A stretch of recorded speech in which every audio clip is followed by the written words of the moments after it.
you. Teacher's Day pala dito. May mga teachers dito. Thank you po. Salamat, salamat. Grabe, oo. Teacher's Day sila dito.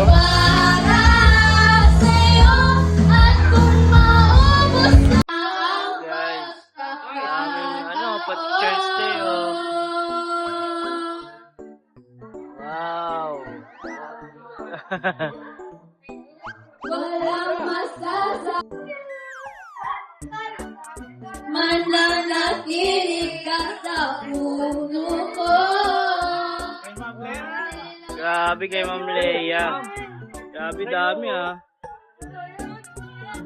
Para sa'yo. Bawa mo yan, Manel. Thank you, Manel. Isa pa. Ganda, Ito, oh. Gawa niya napatunayan lang to? talaga natin siya ang Gawa lang most niya? encouraging. So, sino kaya ang ating most encouraging teacher?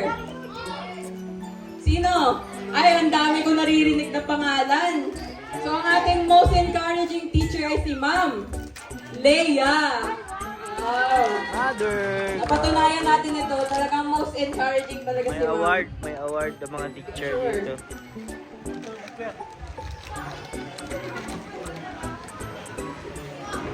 And next naman. Ma-donate yan si Sir. Ay, Okay, Jollibee. Tingin anak. teacher. Grabe. Ito, proven and tested talaga to. yan. Araw-araw, kamusta ka? Totoo yan, teacher ko pala yan si Tita Leti. Mas caring na talaga yan, eh.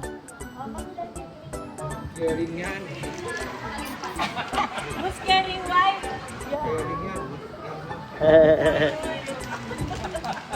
So, ito namang next award natin. Ito talaga, proven and tested din Mami, may natin award to. din si Mami, Na siya ang boss. most patient teacher in Zion. Sino kaya? Most patient. Si Ma'am Annie daw. May natanggi. So, ang most patient teacher natin ay si Ma'am Hazel. Ma'am Hazel, pwede po bang ito ka muna? Patient talaga to. Patient talaga siya sa pagiging... Most loving.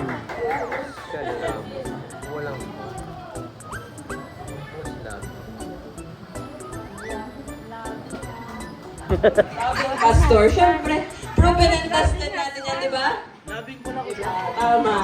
So, dahil na-receive nyo na yung pawak, syempre nararamdaman ko na gutom na kayo. Salamat din po sa mga turo ng aming mga teacher na patuloy namin dadala sa darating pong panahon. Nagpapasalamat po kami dahil na idaas po namin napakasayang araw na ito. At salamat din po dahil binigyan po ninyo ng napakasayang araw ang aming mga minamahal na guro. Salamat po at patnubayan mo po sila na patuloy po silang magturo at huwag niyo po silang papabayaan sa bawat araw. Patnubayan mo po sila sa bawat hakbang na kanilang tinatahak sa araw-araw at maraming salamat po sa For documentation po yan.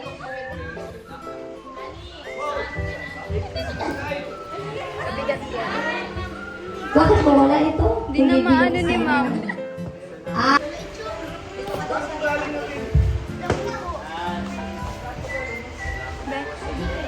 Excuse me.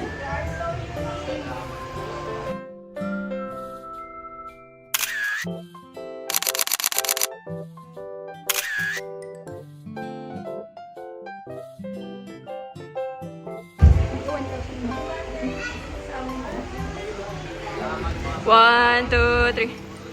2, 3. Isa pa po. 1, 2, 3.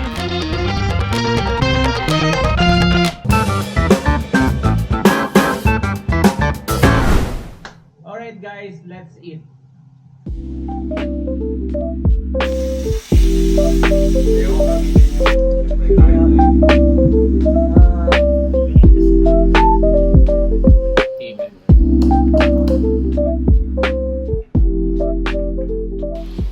guys, welcome back po sa ating channel. Salamat po sa pag-invite, Kuya Mac. So, nandito po tayo guys, kasama si Papa Tok. Anong lutuin mo, Papa Tok? Ano? Steak. Steak! Oh my God! Snake? Steak po. Uy, grabe! Sarap.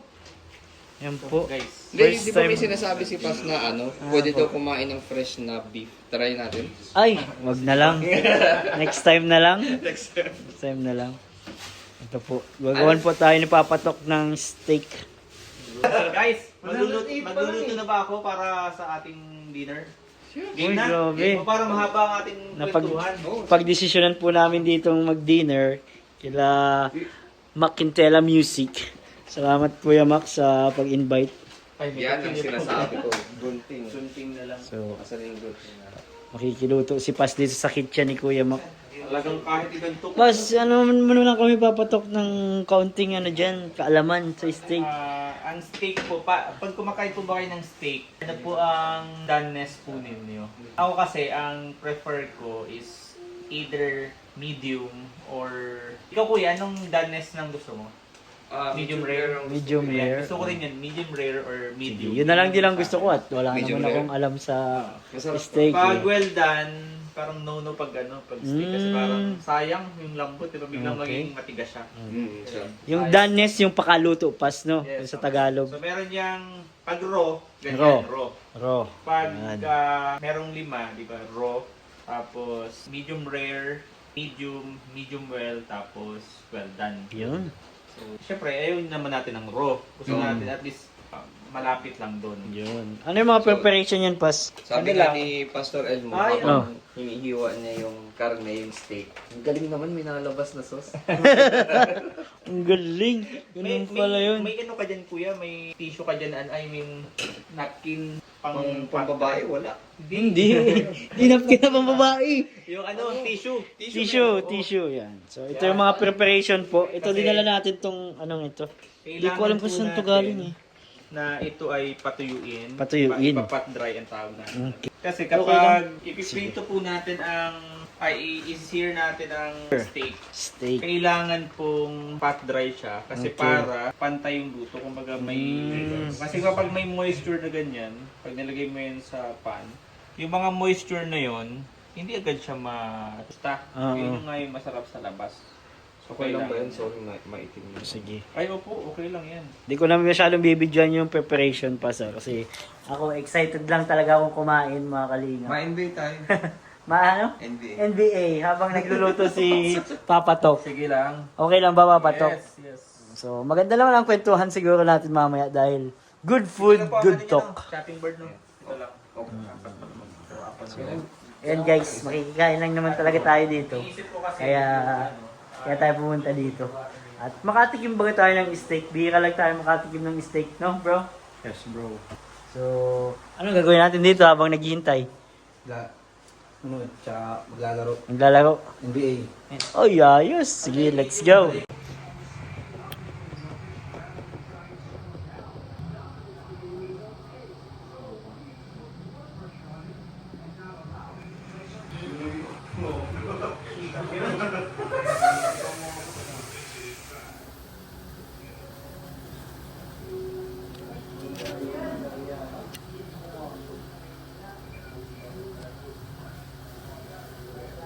Yan yung isa sa mga pampasarap talaga dyan kasi. Oh. Sige lang. I will sobrang. Si ano po ito? Si David nagpapabidyo po. Kasi yung mga may asana lahat.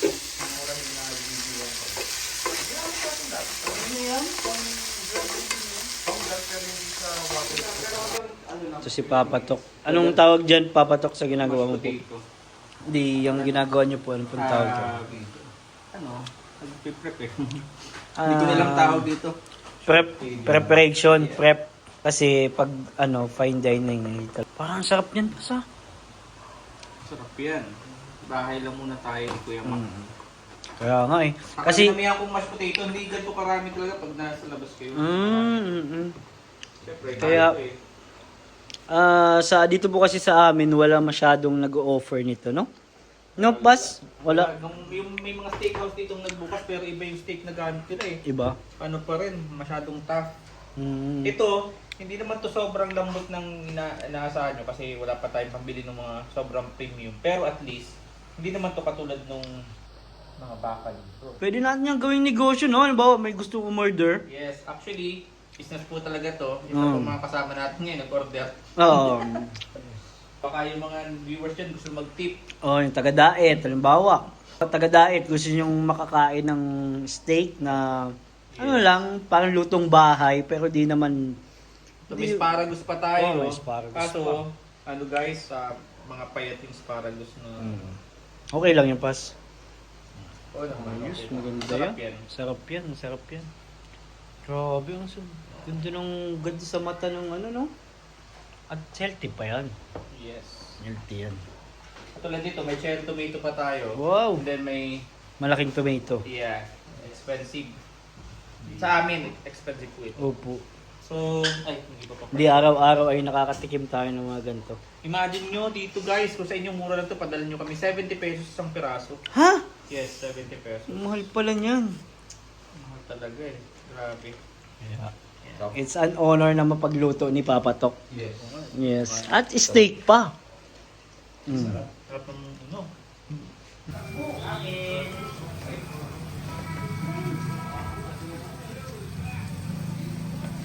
Pangit ng hawa ko. Sorry po. Yan ang problema namin. Sorry.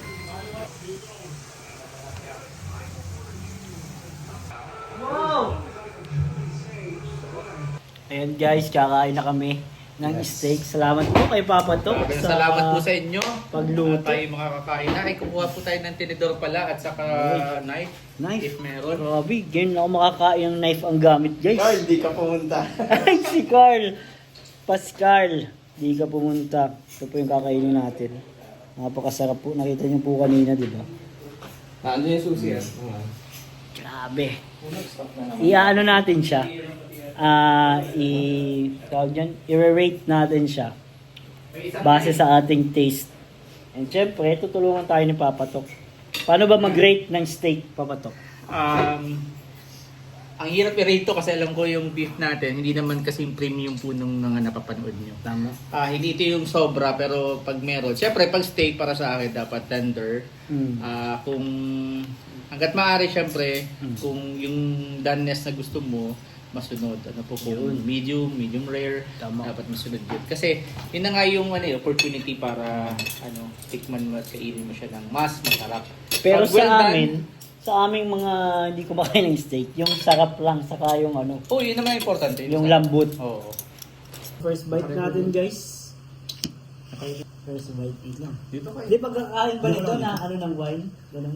Pwede, oo. Depende. Pag gano'n mo ng wine, Kasi parang babalik mo. yung wine yung ano. Hindi ganun yun. Pagka ano mo ng wine, i-split mo pabalik. Ha? Pinabalik. Di ba? Yung pas. Ganun yun? Pag ano Bawal sa Pilipino yun. Try na natin.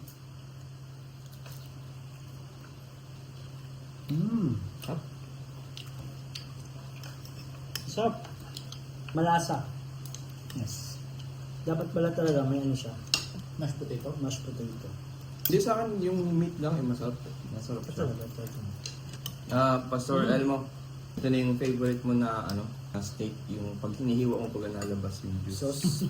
Yung sauce, oh. Guys. Steak. Malalim to. Cherry tomato. Cherry tomato. Yes. Dapat may ano din. Diyan may mashed potato. Pagula. Ano lang siya, pang-cut ng mga lasa. Di ba parang masyadong savory, tapos may fresh naman. Parang nakakat lang niya yung Sarap nito ah. mga flavor. Sarap yan. Sarap. Isa sa favorite ko po na tomato, cherry tomato. Tomato ketchup. Walang reaction kay Insan. Ano? Parang ayaw mo ah. Ito, asparagus to pas, no? Masarap yan, masarap. Ang sarap ang asparagus, no?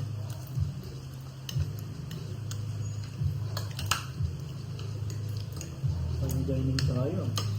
Sarap. Sarap siya guys. Fine dining na ano, bahay version. Correct.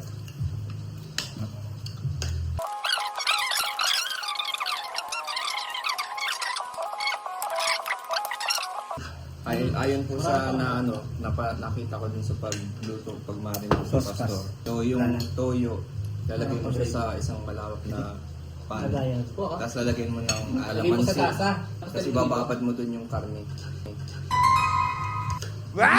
So yung alabas nun, pork chop. Iba na yun. Hindi yun steak. May carry over cooking pa kasi siya. So, iwan mo siya ng 5 to 10 minutes. Maluluto pa yung, instead na raw yung nasa loob, magiging rare na siya. Medium rare, parang rare. Pag iniwan mo, nandun yung juice. Hindi ano, kumbaga, mas masarap kainin. Tapos, yung pag-serve sa'yo, mainit pa rin yun, siyempre. Dapat mainit pa. Pastor Elmo, ipapakita ko lang sa'yo. Nandyan yung ano, Nanonood ba yun si Pastor mo? nandyan yung, yun, sabihan mo siya manood. Nandyan yung ano, yung sauce dun sa loob. Si Michael mahilit din eh. Hi guys, tapos na kami guys. At natikman natin yung mga steak kanina, di ba? Hindi nakaabot si Jed, kasama namin si Jed. Klase ni Kakayan sa kanya Sed. Pero tapos na tayo dito at meron nagpapamigay si Kuya Mac. Alin ito yung papamigay mo? Hindi mo kayo pauwi. Hindi ko na kayo pauwi. Zed, tignan lang natin dito yung mga effects ni Kuya Mac. Wow! Ito pa. isang lamesa ng... So, kakapay naman tayo. Let's go. The more,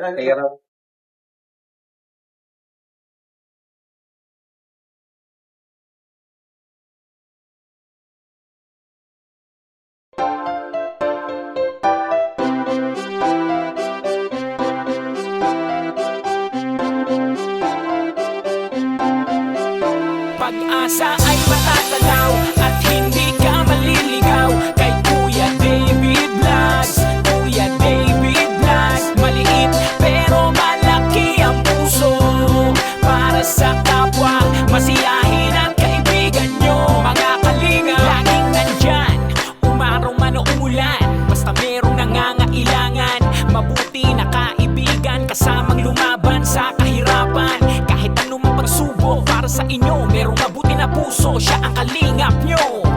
Handa gawin ang lahat para sa kapuspalad at sa pagtulong di magsasawa, masiyahin at matulungin. Talentado, mabuti ang puso, maaasahan kahit saan walang iwanan.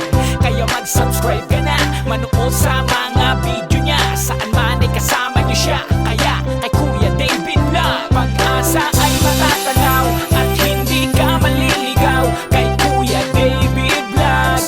Kuya David Vlogs, maliit pero malaki ang puso para sa kapwa, masiyahin at kaibigan nyo. Mga kalinga, pag-asa ay matatanaw at hindi ka maliligaw kay Kuya David Vlogs. Kuya David Vlogs, maliit pero malaki ang puso para sa kapwa, masiyahin at kaibigan nyo. Mga kalinga, masayahin at magaling makisama, mabuting kaibigan kahit may pagkakwela. Palagi nandiyan kapag kinakailangan, mabuti ang puso, palagi siyang maaasahan. Talentado at mapagmahal sa tao, mga pangako niya hindi ito magbabago. Kahit ano mangyari, lagi lang siyang natatag. Cute, mabait,